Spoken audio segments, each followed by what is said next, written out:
know who to vote for. Why don't you know who to vote for? Let's listen to one policy JDM says he's going to implement when he's voted. I think so NDC ban. You be bien Juman kitten.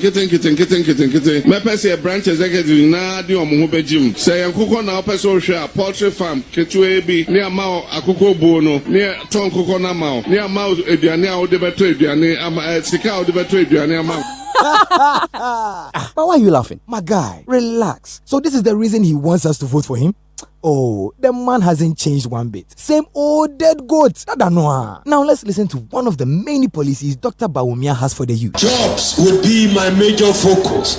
Now, me be training 1 million youth in digital skills. And see, that's not all. Apart from that, he's going to set up SME Bank to enable SMEs expand, to create jobs for the youth, and also increase demand with the buy now, pay small policy, which is the credit scoring system. Oh, really? That's not all, oh. Let me give you the last one. He says he's going to introduce Buy Ghana First policy to boost local businesses to help them expand and employ more youth. Wow. Now, I know who I'm voting for come December 7th. Dr. Bawumia, you have my vote. Yes, so these are but a few of DMB's bold solutions for the youth when he's voted into power come December 7th. I've changed my mind. I'm not voting for JDM anymore. I'll vote for the bold solutions man, Dr. Bawumia. Great decision, my brother. This year, Dr. Bawumia's vote, vote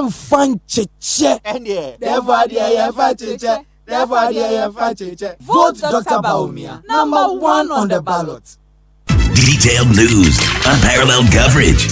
City News on 97.3 FM. Eyewitness News. Be there as it happens. City News.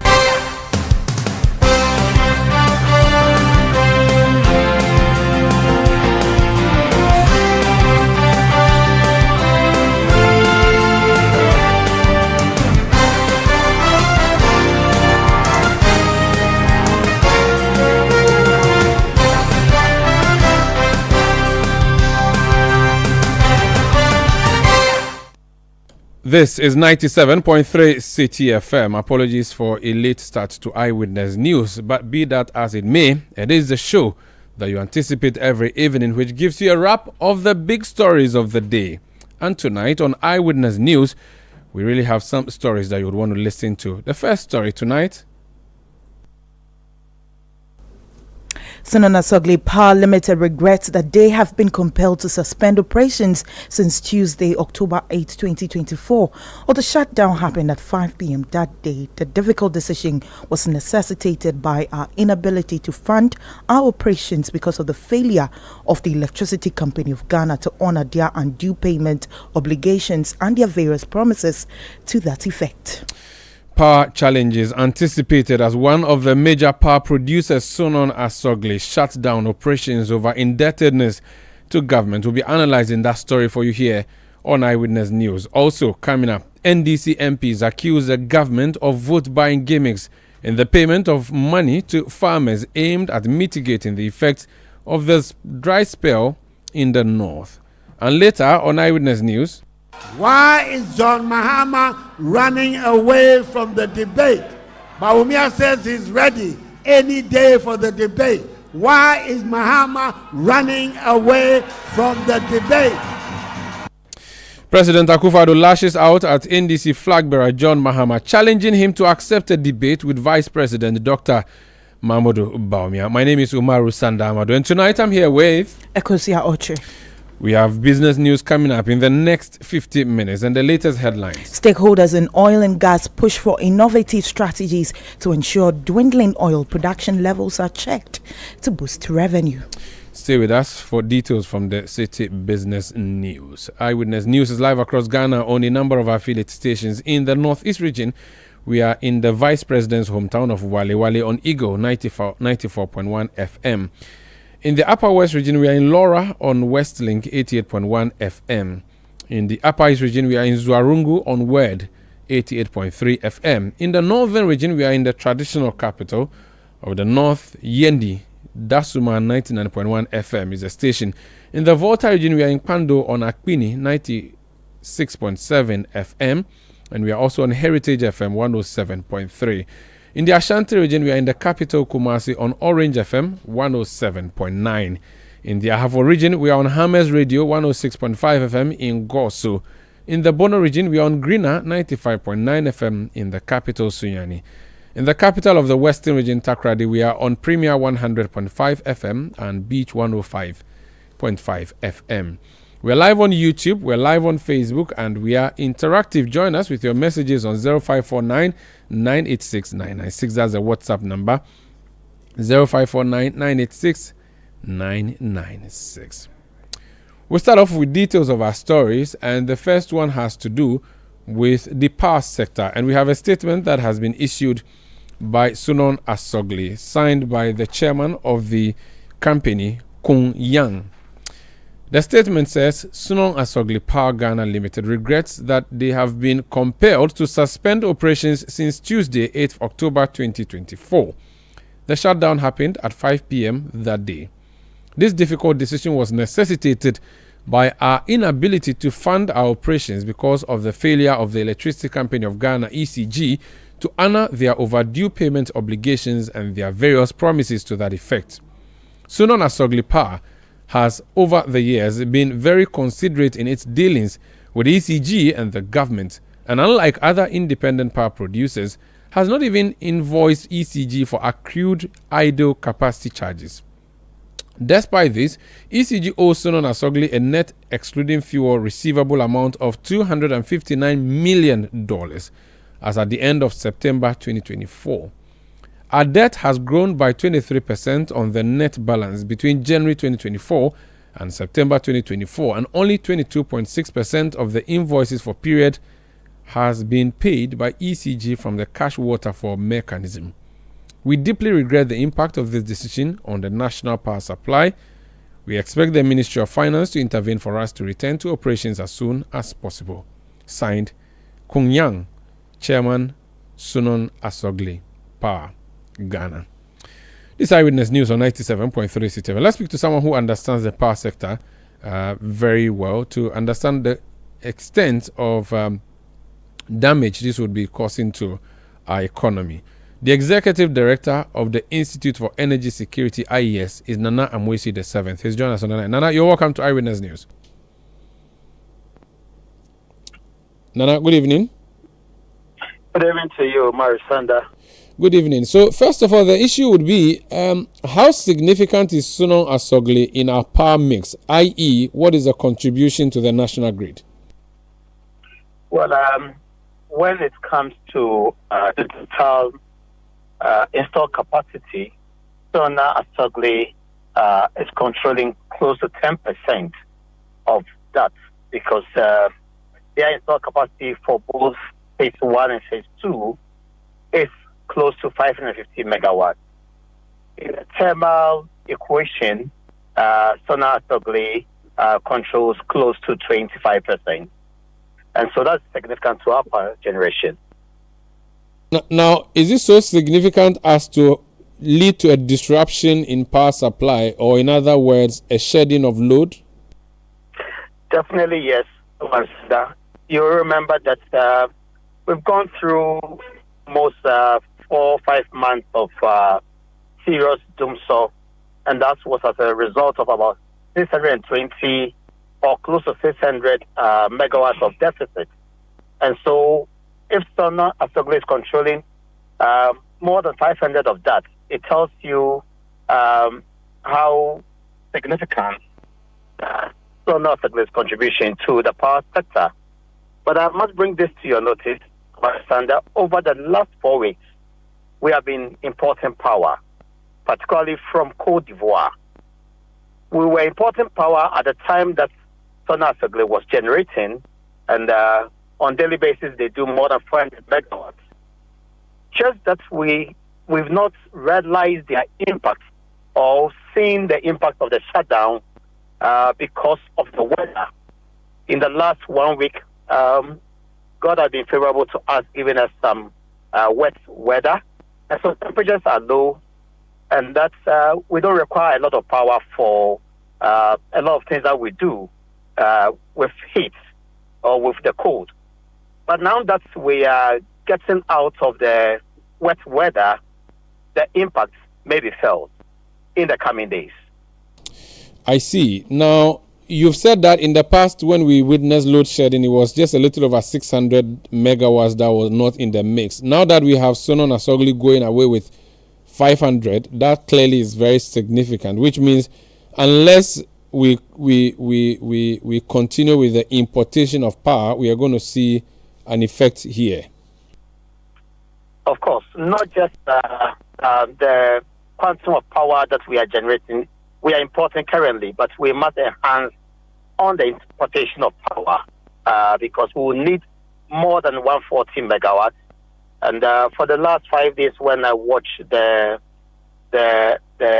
importation or the condition sheet, I do realize that sometimes during the day we import close to 90 megawatts. At one point, we imported close to 140 megawatts. That was the point that Sunon Asogli was still working. Now that they've taken away close to 500 megawatts, it tells you that we need to import more if we must have reliable power supply.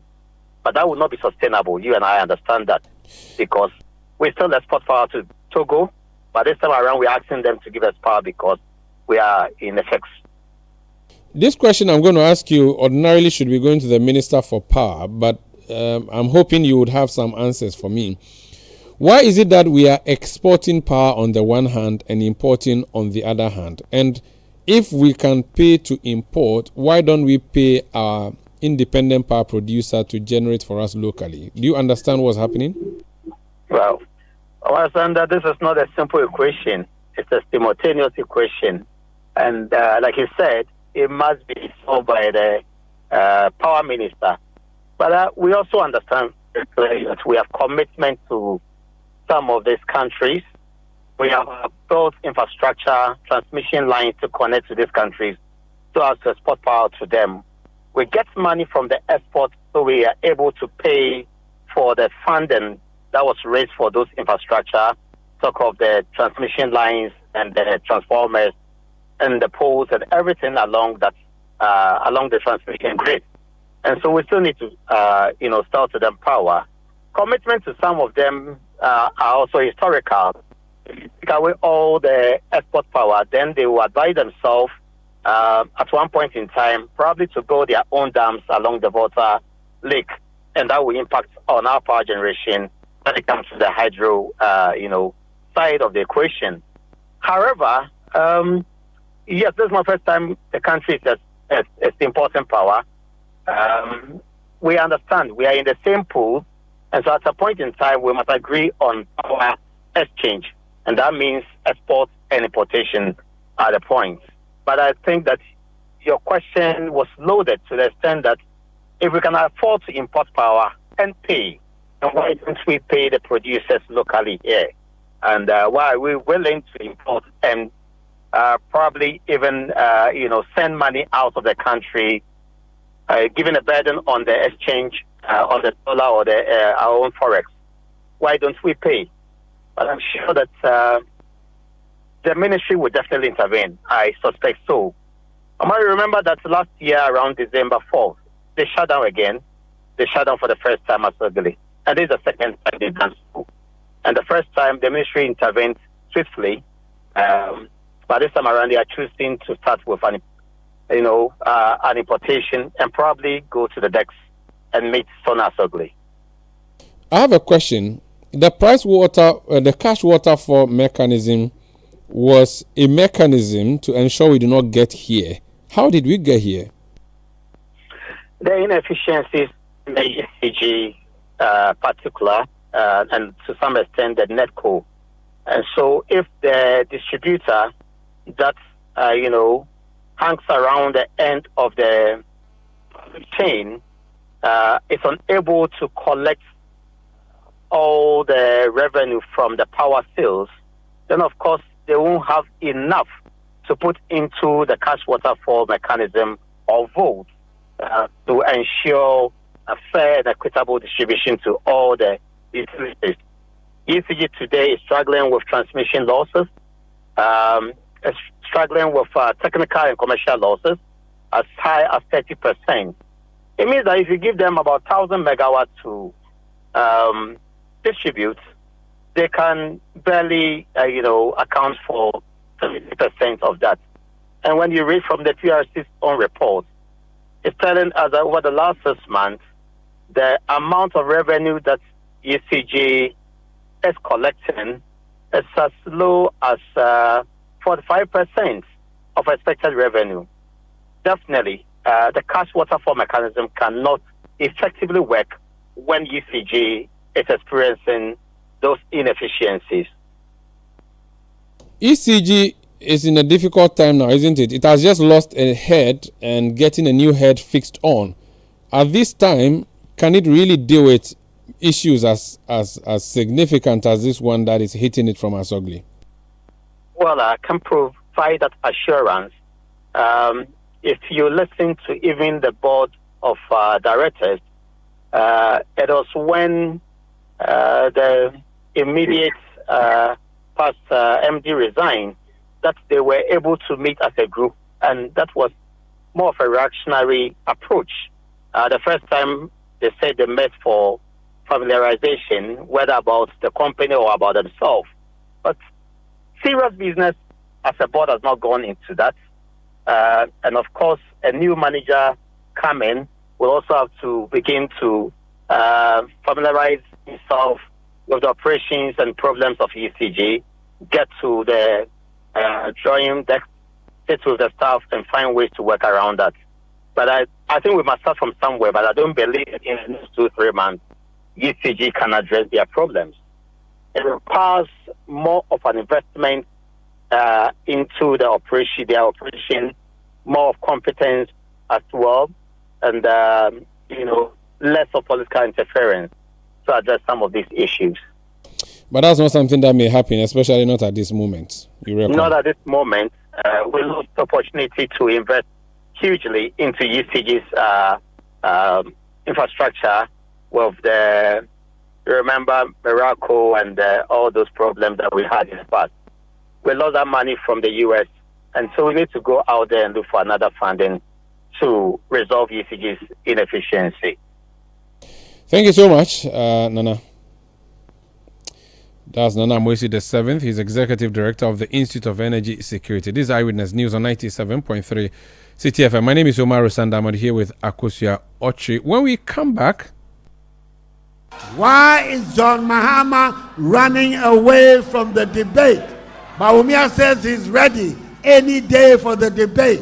Why is Mahama running away from the debate? Eyewitness News. Be there as it happens. City News.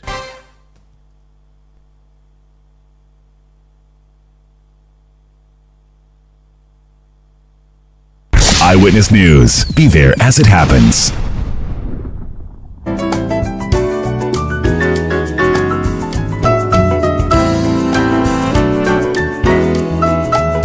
Apologies for that technical check. This is Eyewitness News on 97.3 Citi FM, coming to you from our studios in Accra, Ghana. Let's talk about Nana Addo Dankwa Akufo-Addo, the president of the land. He's on the campaign trail supporting the vice president, who is the torchbearer of the New Patriotic Party, the party in power.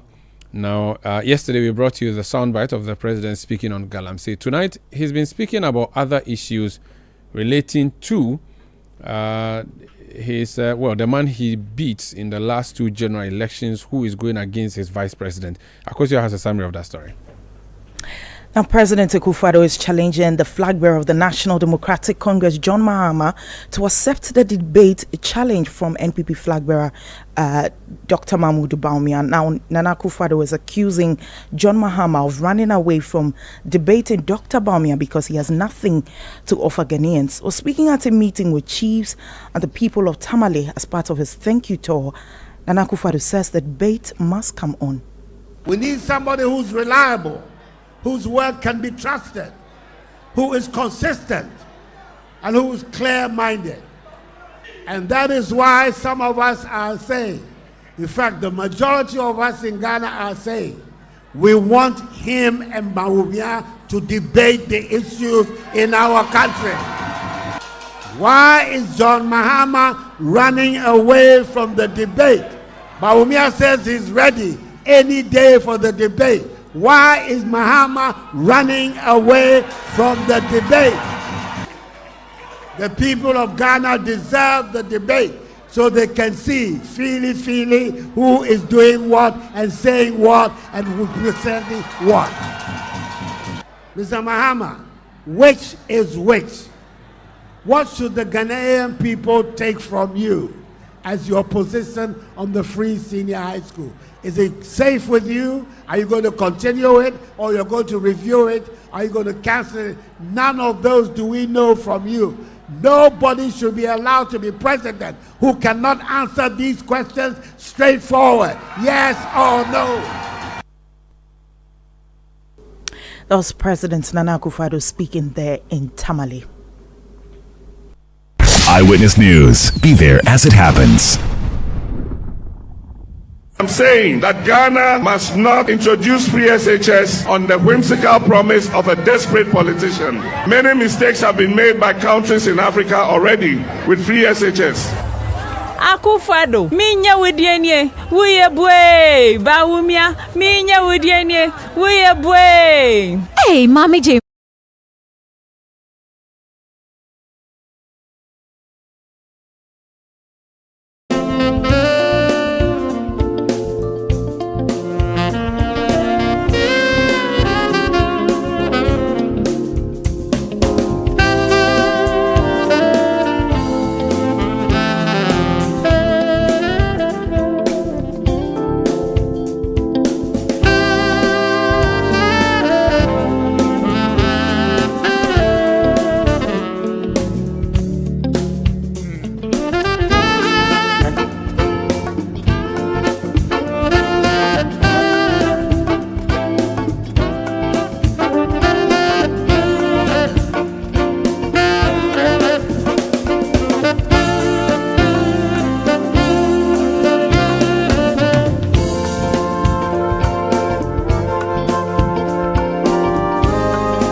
with Akosia Ochri. And one of the big stories we are looking at tonight, we're going to get a reaction to. Felix Kwasi Ofosu is a former Deputy Minister of State in the John Mahama government. He's currently the NDC parliamentary candidate for Abra Asebo Kwamankesi in the Central Region. Honorable, you're welcome to Eyewitness News.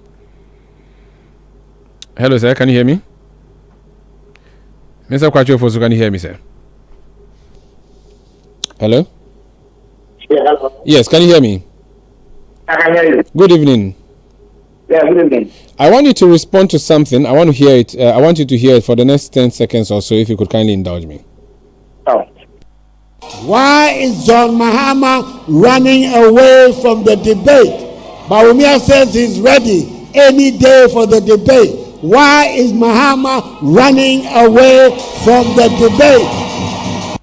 What's your response to the president, Nana Addo Dankwa Akufo-Addo? Well, it is obvious that in the twilight of his career, when he has barely managed to pack and baggage from the presidency, President Akufo-Addo would want to insert himself in the campaign in a manner that exposes him to public ridicule and derision. Because why does he and Bawumia think that they are owed a courtesy they were unwilling to extend to others in 2016 and 2020? In 2016 and 2020, when President Mahama called for a debate, both he and Bawumia flatly refused. Bawumia asked President Mahama to go to Sangba to debate the people there because he felt that they were in a better position to hold the debate against President Mahama. So why is President Akufo-Addo and Bawumia unwilling, or why are they unwilling to swallow their own medicine? The fact is that the MPP cannot expect the extended courtesies they were unwilling to extend to others in the past. Number two, a debate with Bawumia will be a complete waste of time because it would amount to a dialogue of the dead. This is a man who shamelessly propounds illogical and untruthful positions, even in the face of glaring facts. For instance, he is able to look Ghanaians in the face and tell us that an economy in which we have defaulted on debt is better than the one in which we used to pay our debt regularly under President Mahama. An economy in which you need about 17 cities now to get $1 is better than the one in which you needed 1 or 4 cities to get $1. An economy that owes 760 billion Ghana cedis, which we cannot pay, is better than the one in which we owed only 120 billion, which we were able to pay. An economy in which unemployment has skyrocketed to close to 15% is better than the one that unemployment was around 8%.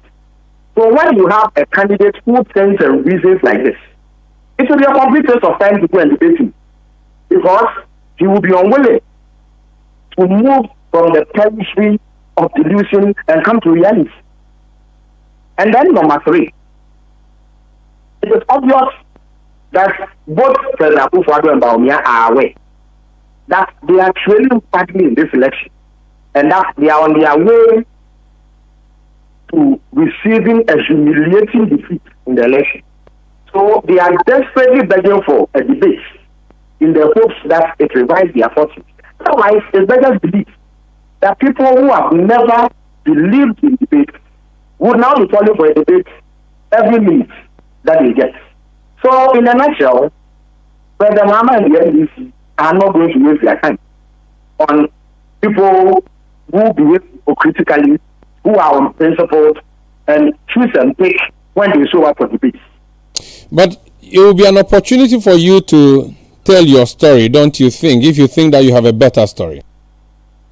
Umaru, there has been no shortage of opportunities to tell our story. In fact, over the last 4 years, President Mahama has been telling our story. He has been pointing out what is wrong with this country. And an overwhelming majority of Ghanaians agree with him that the country is not moving in the right direction. There's no debate over that. And then number two, he has been articulating clear policy alternatives, which culminated in the launch of a widely publicized manifesto about 2 months ago in Winnipeg.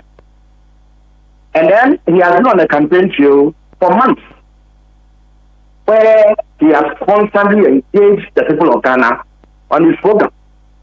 He has engaged the Ghanaian media and discussed his policy platform. So there has been no shortage of opportunity to tell our story.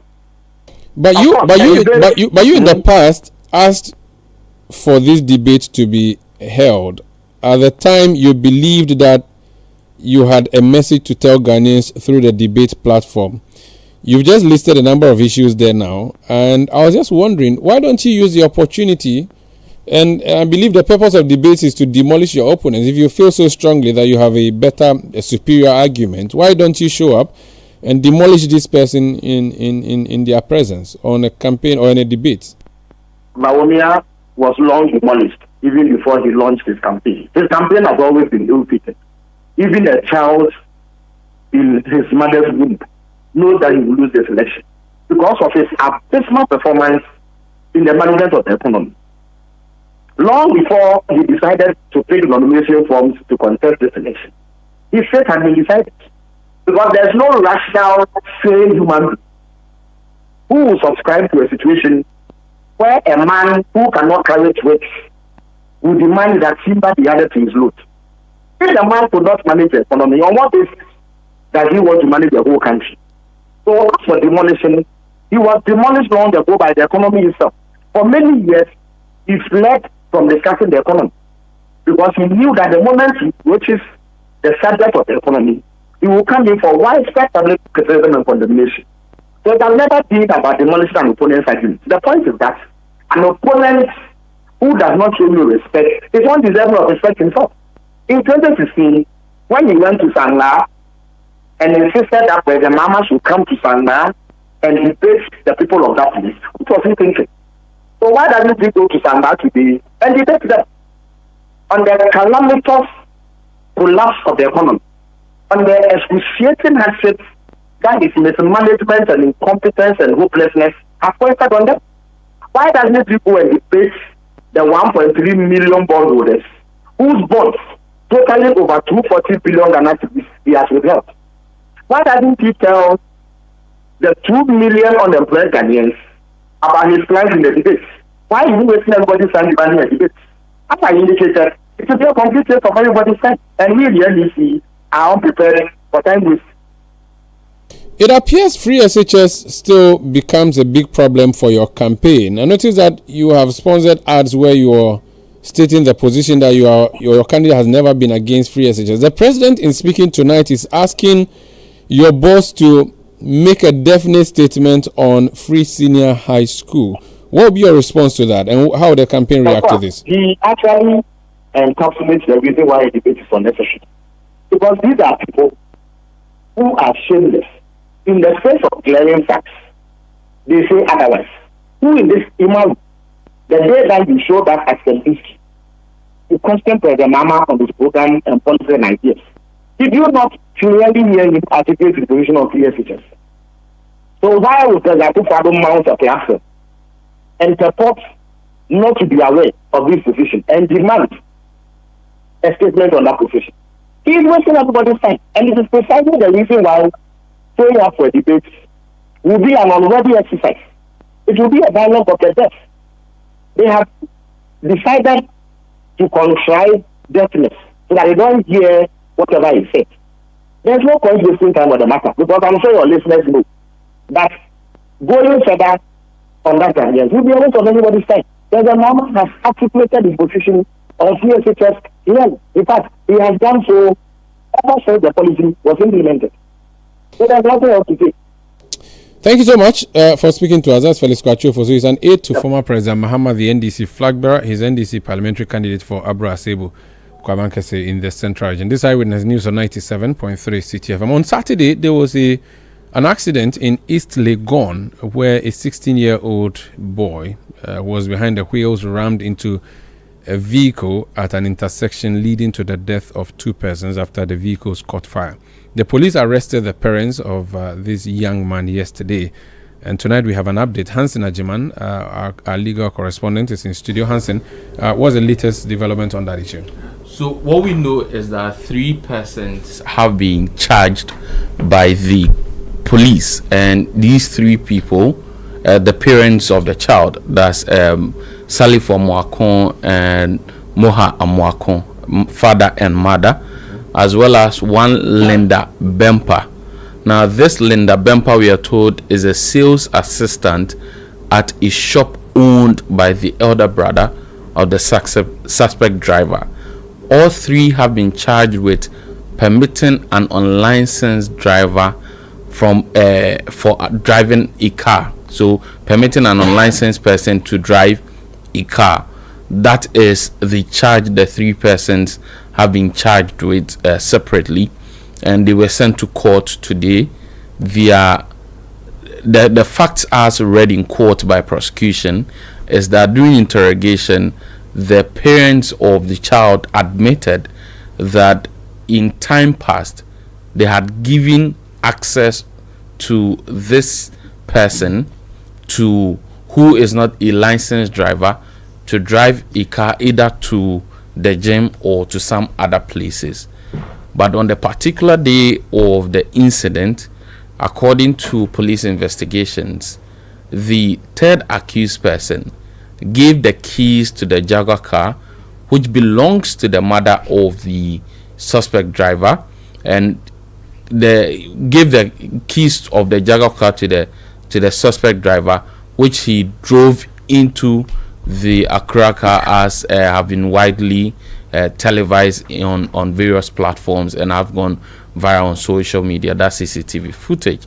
Their lawyers prayed for bail for them, arguing that Salif Amuakon, who is a pastor, he's been head pastor of his church for well over 30 years, has helped a number of people. The wife has a meaningful job. The third accused person, as a sales assistant, also has a meaningful job. All persons have fixed places of abode, and these are people who would not run away from the trial. Moreover, this charge is a misdemeanor charge, and they are not persons who will interfere with police investigations, nor would they commit any offense when granted bail. So they asked for the court to grant them bail. Prosecution did not oppose the bail applications, but the prosecution wanted the court to impose stringent bail conditions, because if you look at the caliber of persons involved, it was the view of prosecution that these people are flight risk. The court, however, took the position that if you consider the charges against the accused persons, these are misdemeanor charges, and as a result, there was no need for stringent bail conditions, and so they were granted bail to the tune of 50,000 Ghana cedis each, and their passports. The prosecution had wanted the court to direct them to deposit their passports at the police registry, but the judge indicated that they should keep their passports, but if in the nearby future they intend to leave the country, they'll have to notify the Ghana Police Service. Hansen, since the issue emerged, a number of people are sending messages asking, this is a 16-year-old boy. How is he going to be dealt with? Can he be prosecuted? What happens if he's prosecuted successfully? And so on. Can you give us some quick education? Certainly, he can be prosecuted. Criminal liability in Ghana starts from 12, and so he can be prosecuted. But the tussle here is that he falls below, he's still a juvenile, and so would most likely be sentenced as a juvenile, which will give him a smaller punishment as compared to what he would have gotten if he was an adult. But of course, it's still left with the Ghana Police Service to determine what kind of charges they will level against him, to even determine if indeed he has done anything wrong actually. But of course, the laws permitted the police to bring him before the court. Just another quick update on the court, or in the courts. Oliver Bakavamo, we have an update on his situation, don't we? Yes, Oliver Bakavamo, he's been granted bail to the tune of 20,000 Ghana cedis with 2 sureties. You remember the last time when he was denied bail, the concern of the judge was, is Oliver going to commit another offense and if he's granted bail?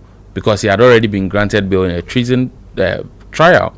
And one of the things judges are supposed to look out for before they grant bail is if the person has the potential of committing another offense when granted bail. The judge thought that if Oliver Bakavoma was granted bail, he may commit another offense, and so he decided to remand him. But he put a caveat there indicating to prosecution that prosecution should make sure that they would start the trial within 72 hours. It's well over 72 hours. The trial has not begun in earnest. And so his lawyers went back to court basically to tell the judge, you told them to start the trial. They have not. So grant him bail. So the delay in prosecution is why he was granted bail. Most likely. Thank you so much. Hansen Ajiman is our court correspondent. This is Eyewitness News on 97.3 Citi FM. Akosia, what else do we have? Let's go to Parliament, where the minority has raised concerns over the government's allocation of 300,000 or 3,000 rather 3,000 Ghana cedis each to about 800,000 farmers affected by the dry spell in the northern region. Well, they allege that the government is attempting to buy votes from the affected farmers by distributing funds that have not been approved by Parliament. Well, the government recently announced an 8 billion Ghana cedi package to provide relief and mitigative measures for the farmers. However, the minority believes this gesture could worsen the country's economic situation, viewing it as a politically motivated move. Here's Minority Leader Dr. Kesalato Fossing. We are concerned because not long ago, this country went into crisis because of the way COVID money was spent. COVID money was spent. Are we going to hide behind the same dry spell and send this country to another crisis? The Speaker, we should get involved. In an election year, we should get involved. And that is why we are saying that the minister must be invited properly. He must appear to this, he must appear before us properly and then present to us what is called the so-called dry spell and the amount of money you are spending, because we have not approved for you to spend any money on this dry spell. We have not approved for you. That was a minority leader in Parliament, Dr. Kesalato Forcing, but the majority leader, Alexander Penyomarking, defended the allocation, stating that the initiative is part of the government's commitment to alleviating the suffering of citizens through social interventions. What is wrong if our farmers are getting 3,000? Farmers have lost their livelihood. Mr. Speaker, the farmers in the north have lost their livelihood, especially the women. They've lost their millets, they've lost their maize, Mr. Speaker, and government is giving them cash. Should we watch them to die? Mr. Speaker, no. This government believes in social intervention and is supporting them. So, Mr. Speaker, I think that we should continue to support government to undertake this exercise. However, I agree to the suggestion that there should be greater transparency. Alexander Penyomarking is majority leader. Eyewitness News. Be there as it happens. You can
every market movement, and all the policies that affect your business. City Business News. Be informed. Time now for the Wednesday edition of the City Business News on Eyewitness News. My name is Akosia Otre. The details now. The Public Interest and Accountability Committee, PIAC, is advocating for innovative solutions to check the declining oil production levels in the country. Others comes as stakeholders in the oil and gas sector is warning that revenue from the country's oil sector could drop further in the coming days. Ghana's oil production peaked at 71 million barrels in 2019, but by 2023, output had fallen to 48 million barrels, a drop of 23 million barrels or 32.5%. Emerita Professor Elizabeth Adefio Shandov is the chairperson of PIAC. Since the production of commercial crude oil production in 2010, Ghana has made significant strides, starting with establishing a well-defined regulatory framework. Oil production has increased to over $9,000 billion, and current production, that is 2023 production, stand at more than 48 million barrels. There have also been infrastructure development and investments such as the Atuabo gas processing plant and many others. Despite these achievements, there are many challenges to be surmounted. The decline in crude oil production has been a concern. In its 2022 annual report, PIAC raised the issue of declining crude oil production in Ghana for the period 2020 to 2022 and the need for urgent action to arrest the disturbing trend. That was the chairperson of the Public Interest and Accountability Committee, PIAC, Emerita Professor Elizabeth Adefio Shanjov. Now, international auditing firm Deloitte Ghana is urging the government to cut down on securing foreign loans in order to stabilize the monetary policy rate. Well, this comes after the central bank lowered its monetary policy rate from 29% to 27% during the 120th Monetary Policy Committee meeting to reduce interest rates and ease the burden on borrowers. Addressing the press on behalf of the country managing partner at Deloitte Ghana at the launch of the first Ghana CEO Presidential Manifesto Gala Dinner, lead tax partner at Deloitte Ghana, George Ankuma, tasked government to explore local means within the economy to substitute the borrowing from foreign avenues. The reduction of the policy rate is always good. For me, I think what's important now for us to stabilize is also for government to look at its appetites for loans or foreign loans. I believe that if we focus on other areas within the economy that tend to reduce our appetite for foreign loans, and for that matter, whatever we need to pay out in terms of interest and debt repayment, that gives us a certain comfort within the economy in terms of the exchange rate. And given that policy rate going down, businesses will be able to borrow and be able to run their businesses effectively. Lead tax partner at Deloitte Ghana, George Ankuma. Now, USAID West Africa is set to invest a $3 million grant in local businesses within the apparel manufacturing industry that aim to export their products to the international market. Or the grant awarded to sourcing an apparel manufacturing company, Ethical Apparel Africa, will equip small and medium-sized enterprises with the skills and training needed to produce clothing that meets global standards. At the launch of the Regional Apparel Manufacturing and Exports Cluster Program in Accra, USAID West Africa Mission Director Joe Lesser-Othelin emphasized the organization's commitment to supporting the expansion of apparel exports in West African countries, including Ghana. As USAID's Regional Mission Director, one of my priorities is growing our trade and investment relationships with countries in West Africa. The apparel sector is where we see some of the most compelling potential to be a manufacturing hub that can significantly benefit thousands of women. Through this activity, USAID is providing a $3 million co-investment with Ethical Apparel to support the expansion of apparel exports, as you've heard, to the U.S. market, all while facilitating private sector investments and creating sustainable jobs. You heard Joe Lesser-Othelin, USAID Mission Director for West Africa. Now, APSA, in partnership with the Ghana Communications Technology University, has announced to host the upcoming BEN Africa Conference in Accra, Ghana. Well, this ethics-centered conference, which began at Nelson Mandela University Business School in South Africa, brings together leaders and stakeholders from the private, public and non-profit sectors to advance ethical decision-making in business practices across Africa. While speaking at the press launch, Director Compliance at APSA, Judith Hazel, highlighted that a partnership with the BEN Africa Conference reinforces the bank's commitment to championing ethical business practices and also foster dialogue around the ethical challenges and opportunities facing businesses across the African continent. We've always believed in having the ethical agenda promoted across the organization. I wouldn't say the key challenge, but where we need to also enhance this program is to make sure that staff are continuously aware, have it at the back of their minds, and it becomes an entrenched culture. And so it's a journey, it's not an event. And so we see this conference as just one of the avenues to continue to promote that agenda within the organization. Ethics is important to us. It's an integral part of business and an integral part of leadership, and it's important for sustainable growth. And so we expect that this conference will lead the way and promote that agenda. Judith Hazel is the Director of Compliance at Absa Bank Ghana Limited. Now, leading player in the automobile industry, Rana Motors, is celebrating 30 years of its flagship compact SUV, the Kia Sportage's presence in the Ghanaian market with the launch of the limited 5th generation model. Now, the special edition of the 2024 edition, proudly assembled in Ghana, reflects the brand's commitment to combining local craftsmanship with a cutting-edge technology. Kasemo Deimat, the Chief Operating Officer of Rana Motors, emphasized the futuristic design and enhanced features of the 5th generation Kia Sportage during a media briefing today.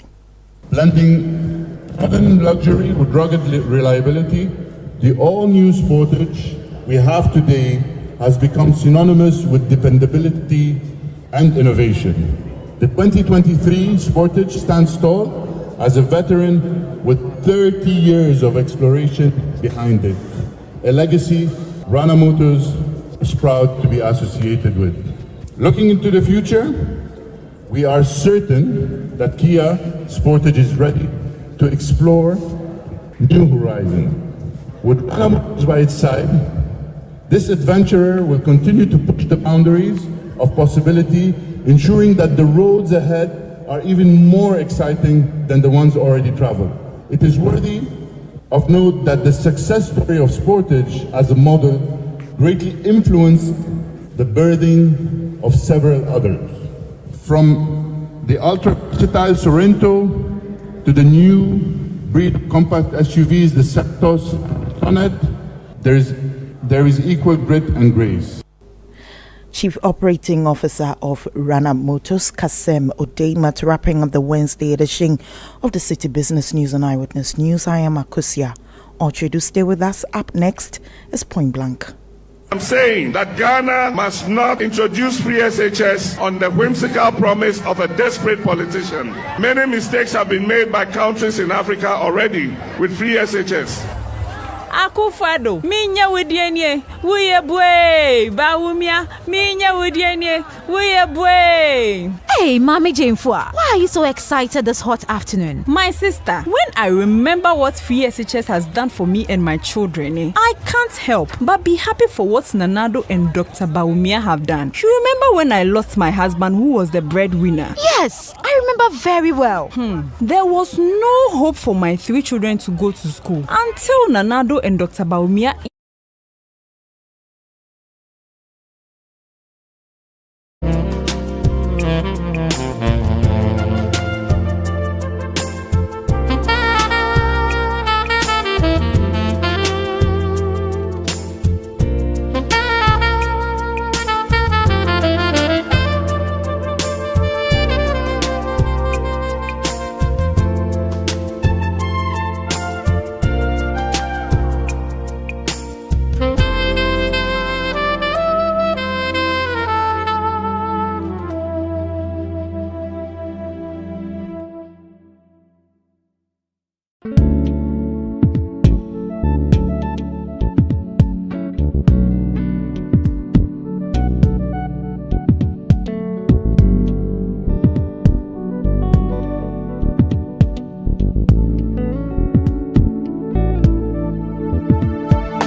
Hello and welcome to Point Blank on Eyewitness News on 97.3 Citi FM. My name is Umaru Sanda Amadu. Point Blank is brought to you by Kivo Pepe Mokosho.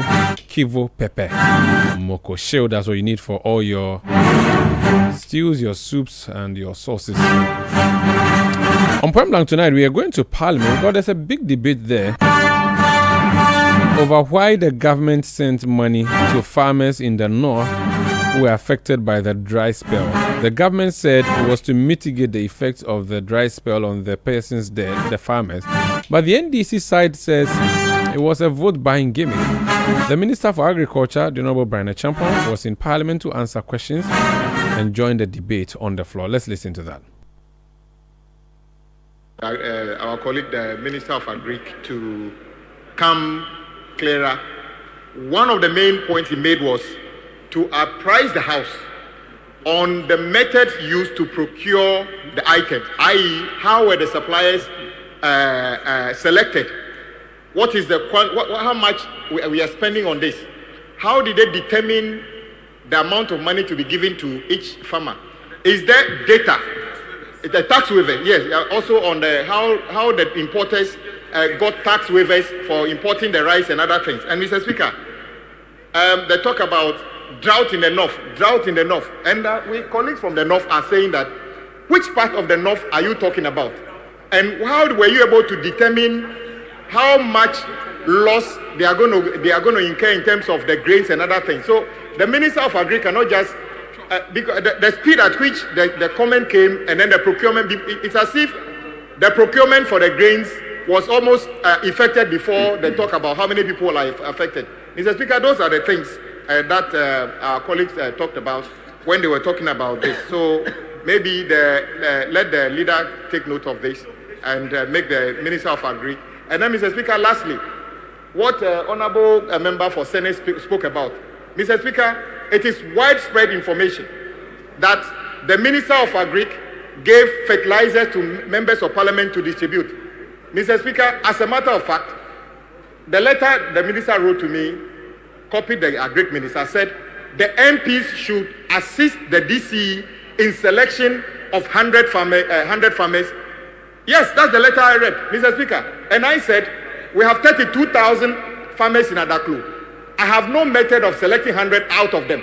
So, Mr. Speaker, when they finished the distribution, an electoral area in Adaklu got 22 bags of fertilizer. Mr. Speaker, I can tell you, do you know what they are doing?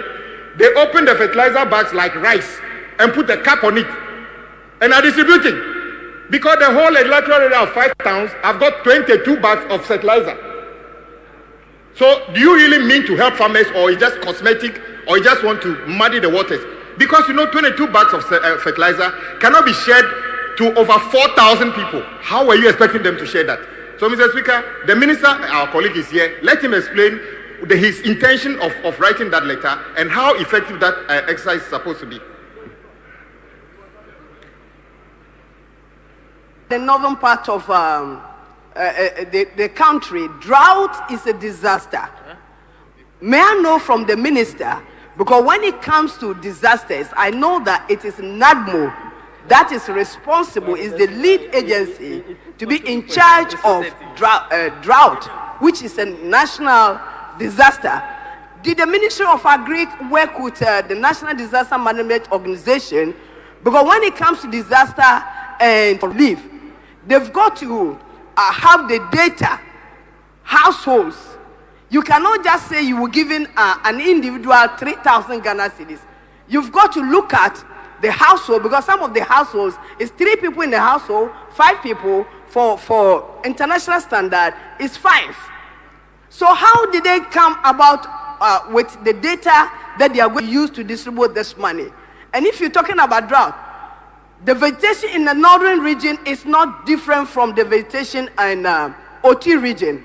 So if they are saying that there was drought in the northern region, are they saying that they didn't see anything like that happen in the OT region? So I think that the data that they have, Mr. Speaker, it is not a true data that the Ministry of Agriculture or the Ministry of Agri is having.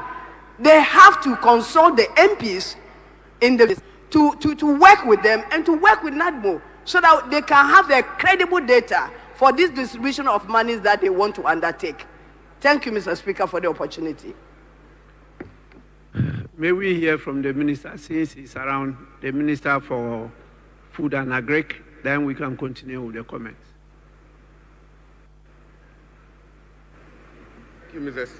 Thank you, Mr. Speaker, for the opportunity.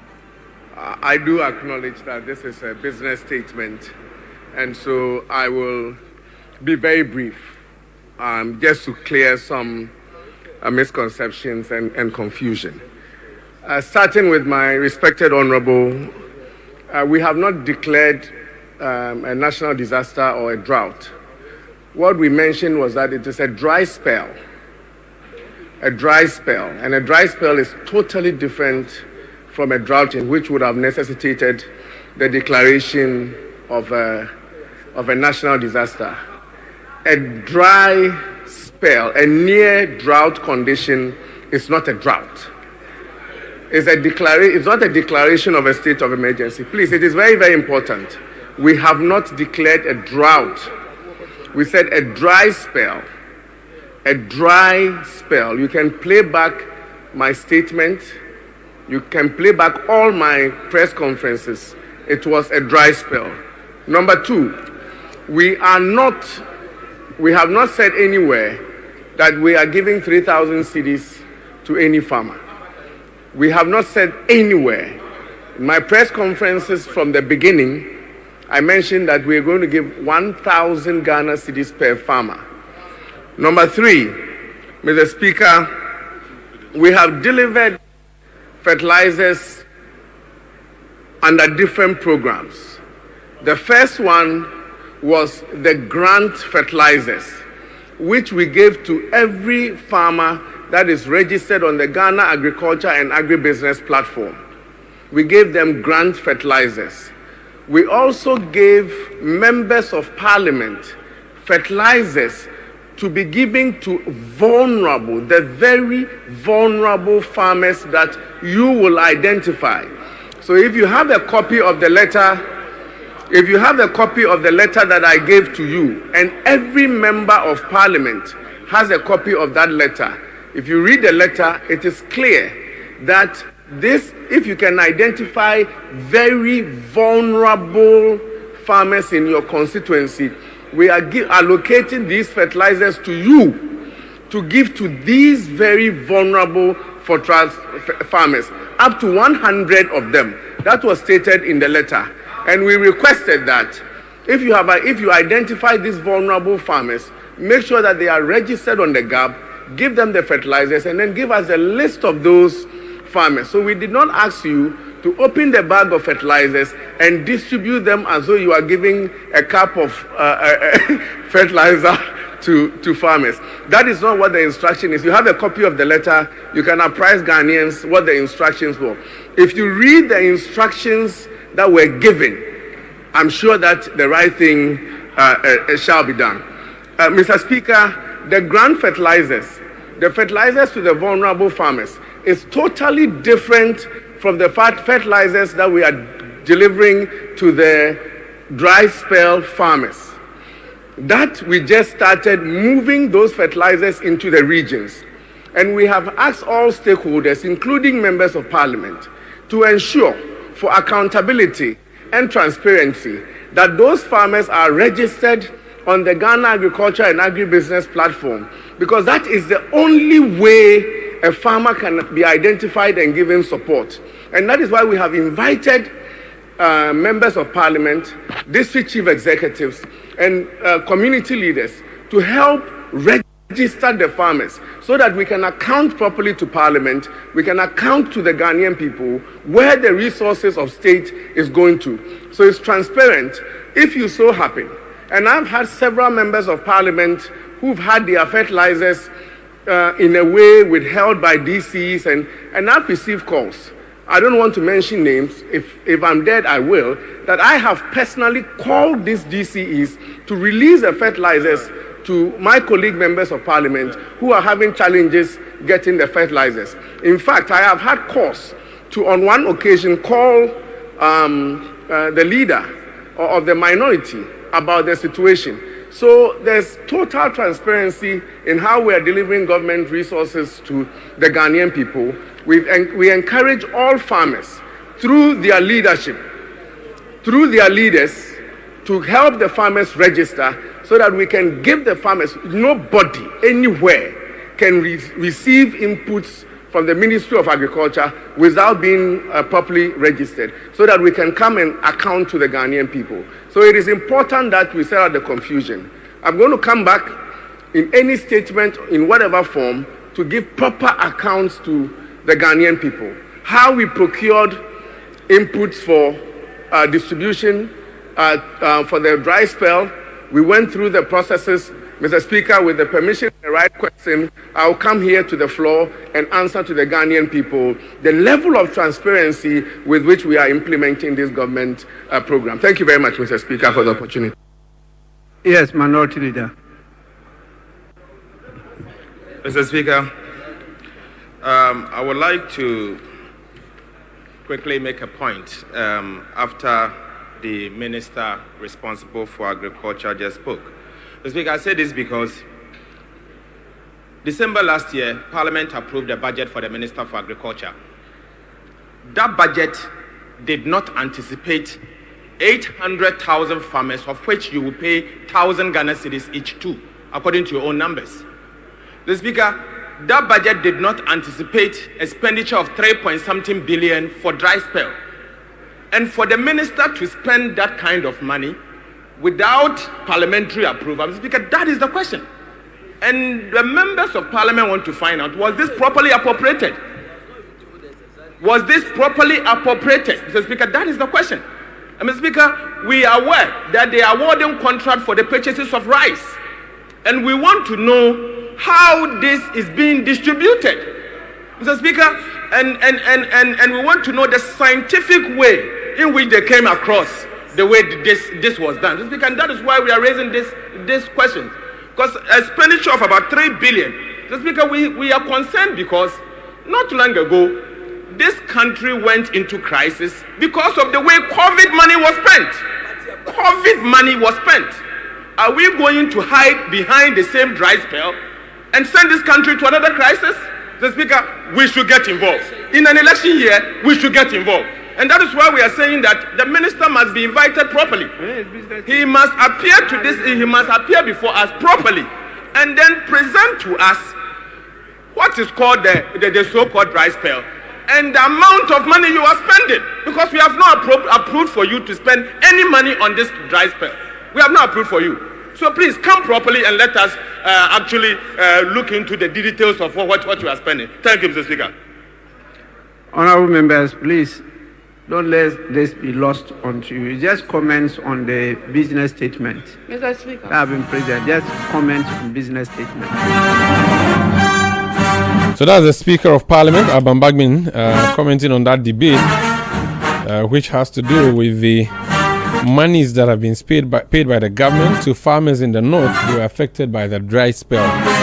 You heard Minister for Agriculture and some members of Parliament speaking there. Before we end the show tonight, Joanna Kujo from Memphis Central. So, Electoral Commission disqualifies NDC's Joanna Kujo from Memphis Central parliamentary race. Story on citynewsroom.com by Abigail Arthur. Says the Electoral Commission of Ghana has disqualified Joanna Jan Kujo, the National Democratic Congress, that's the NDC candidate for the Memphis Central constituency, from participating in the 2024 parliamentary elections. This decision follows an order for the interlocutory injunction issued by the High Court in Sekendi on May 31, 2024, in the case of Jedu Frimpong and 4 others versus Joanna Jan Kujo, the NDC, and the Electoral Commission. The court order restrains Joanna Jan Kujo from holding herself out as a duly elected NDC parliamentary candidate for Memphis Central until the final determination of the matter. Additionally, the NDC and the Electoral Commission are prohibited from recognizing or affording her any rights or privileges as a candidate.